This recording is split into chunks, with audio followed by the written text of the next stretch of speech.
Hello guys, welcome back to my channel. ఈ రోజు మన వీడియోలో డిగ్రీ వర్సెస్ బీటెక్ ఇంటర్ అయిన తర్వాత ఏది చూస్ చేసుకుంటే మంచిది అనేది వీడియోలో డిస్కస్ చేద్దాం.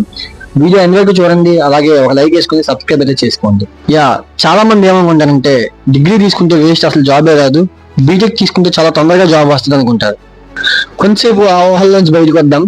ఇప్పుడు చూసుకుంటే మన బీటెక్ లో ఏదైతే సబ్జెక్ట్స్ చెప్తారో, లైక్ పైథాన్ కానీ, జావా కానీ, సి కానీ, సేమ్ ఏవైతే ఉన్నాయో సేమ్ ఇవి కూడా డిగ్రీ వాళ్ళైతే చదువుకుంటున్నారో అవే చెప్తారు.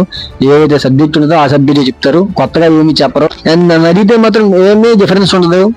జస్ట్ పేరుకి బీటెక్, పేరుకి డిగ్రీ.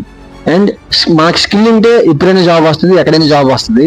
స్కిల్ లేకపోతే నువ్వు ఎంత బీటెక్ చేసినా, ఎంత టాప్ కాలేజ్లో, టాప్ యూనివర్సిటీలో చేసినా సరే, నీ దగ్గర స్కిల్ లేకపోతే మాత్రం ఇంటర్వ్యూలో రిజెక్ట్ చేస్తారు.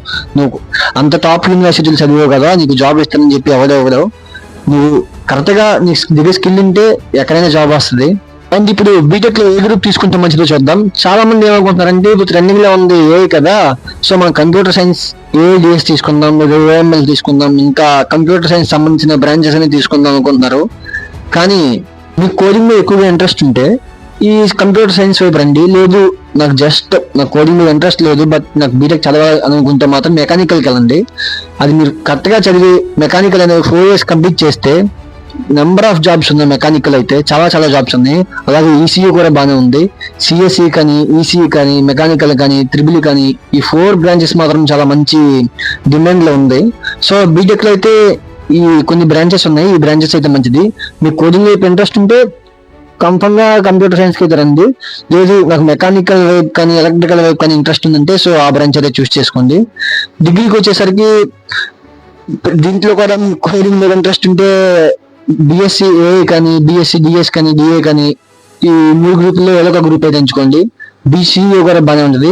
బిఎస్సి కానీ, బీసీఏ కానీ, బీబీఏ కానీ, ఈ 3 గ్రూపులు అయితే చాలా మంచి డిమాండ్ లో ఉన్నాయి. మీ డిగ్రీ తీసుకుంటే గవర్నమెంట్ జాబ్స్ కూడా ట్రై చేయొచ్చు. సో మీ ఇంట్రెస్ట్ ని బట్టి ఆ బీటెక్ ఆ డిగ్రీ అనేది చూస్ చేసుకోండి. అండ్ చిన్న సింపుల్ ఎగ్జాంపుల్ చెప్తాను. సపోజ్ ఒక అబ్బాయి బీటెక్ చేసాడు అనుకోండి. బీటెక్ చేసి 4 సంవత్సరాలు అయింది. ఆ 4 సంవత్సరాల జాబ్ కొట్టలేదు, జాబ్ రాలేదు అనుకుందాం. అప్పుడు ఆ అబ్బాయిని ఏమంటాడు, ఆ 4 సంవత్సరాలు వేస్ట్ చేసాడు, 4 సంవత్సరాలు కష్టపడి చదివాడు కానీ జాబ్ రాలేదు, అసలు ఇంకా వేస్ట్, ఇంకా ఫెయిల్ అయిపోయాడు అని బయట సొసైటీ అనుకుంటుంది. కానీ అదే మనం డిగ్రీ తీసుకున్నాం అనుకోండి, డిగ్రీ అయిన తర్వాత జాబ్ రాకపోతే నెక్స్ట్ పీజీ చేస్తాడు.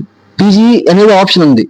పీజీలో నువ్వు ఏ కోర్స్ అనేది తీసుకోవచ్చు, అది సెకండరీ. అది పీజీ అనేది ఆప్షన్ ఉంది. బట్ బీటెక్ అయిన తర్వాత ఆ ఆప్షన్ అనేది ఎవరికి కనిపించదు. ఎంటెక్ చేయొచ్చు, బట్ అంతగా అసలు ప్రిఫరెన్స్ అయితే ఇవ్వరు. బీటెక్ చేసావు అని అంటే కన్ఫర్మ్ గా నువ్వు జాబ్ పట్టుకొని బయటికి రావాల్సిందే. ఆ 4 సంవత్సరాలు అయిన తర్వాత కన్ఫర్మ్ గా నువ్వు జాబ్ తో బయటికి రావాల్సిందే. అది డిగ్రీ చేస్తే నీకు జాబ్ రాకపోయినా పర్లా, నేను పీజీ చేస్తున్నాను చెప్పడానికి ఒక పేరు అయితే ఉంటది. అలా బీటెక్ లో అయితే అలా ఉండదు. కన్ఫర్మ్ గా నువ్వు జాబ్ తో బయటికి రావాల్సిందే.